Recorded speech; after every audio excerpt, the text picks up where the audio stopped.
Hello everyone, this is Dr. Kim. Today I want to share with you how I print my own surgical guide. So this surgical guide is prepared for site number 19 and I'm using a software called PreForm. This is a free software provided by FormLab when we purchased our 3D printer.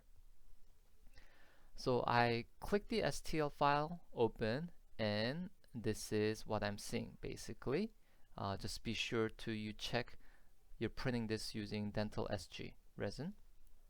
Alright, so now there are many features that this software offers, but I want to make this as short and sweet as possible so that you don't spend a lot of time. The main thing is you want the supports to be on the outer side of the surgical guide.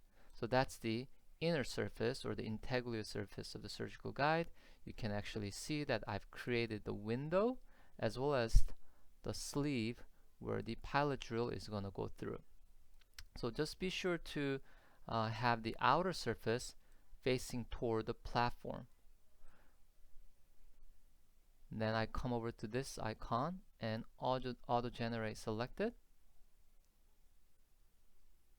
And then if you look over to the right, I have 3 thumbs up, right? Printability, pass, show, minima, show, cusp, they're all thumbs up. So in that case, you're good to go.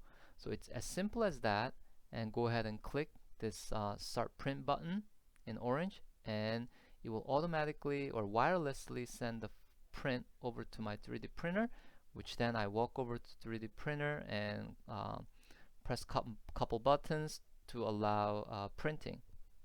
And perhaps I can show that to you in more detail. So that's pretty much it, but there are a couple things you can obviously change.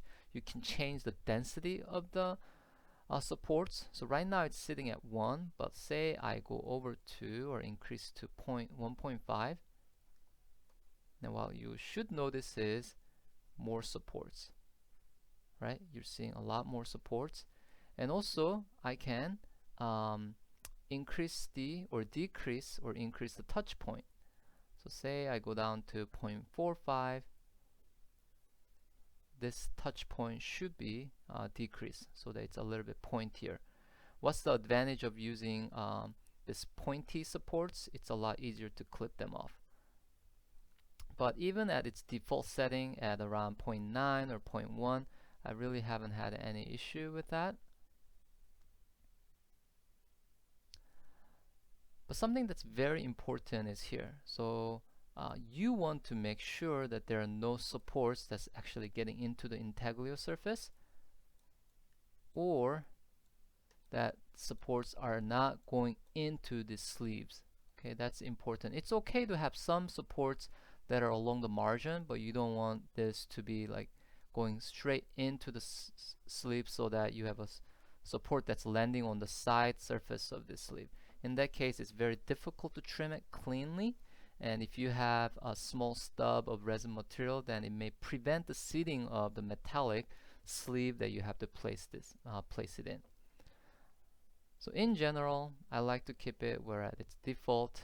At times I've decreased the density and decreased the touch point, and really found out it did not make too much difference at the end.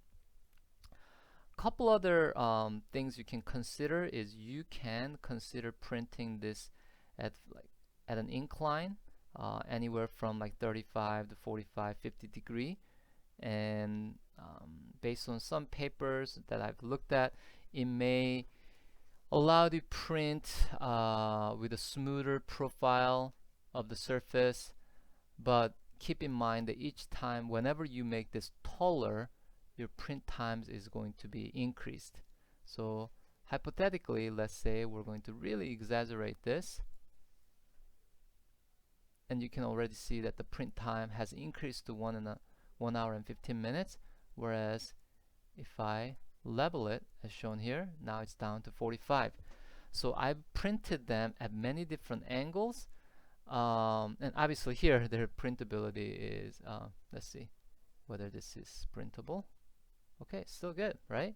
So I printed them at different angles, but at the end, having tried many prints, as long as I'm getting a 3 thumbs up sign saying it's okay to print, and I do my due diligence to make sure that none of the supports are inside of these pilot drill hole. In order for me to save time, I usually pick the one that's quicker to print. So that's what I do. But if you have, plenty of time to perhaps print overnight or whatnot, you're sure welcome to try something like this. But nowadays, I just print them, whichever is the quickest one. Okay, so that's it for me. It's relatively short and simple, and I will see you in the next video. Well, let me see if I can do that. Okay, so here I went ahead and clicked this. Be sure that the cartridge and tank matches. First of all, right now my printer has gray resin, so I need to make sure that I switch out the cartridge and tank. You can name them however you want it, and this name will show up on that screen of the 3D printer. You can go ahead and click upload job, and that's it. Well, thank you again, and I'll see you in the next video. Bye.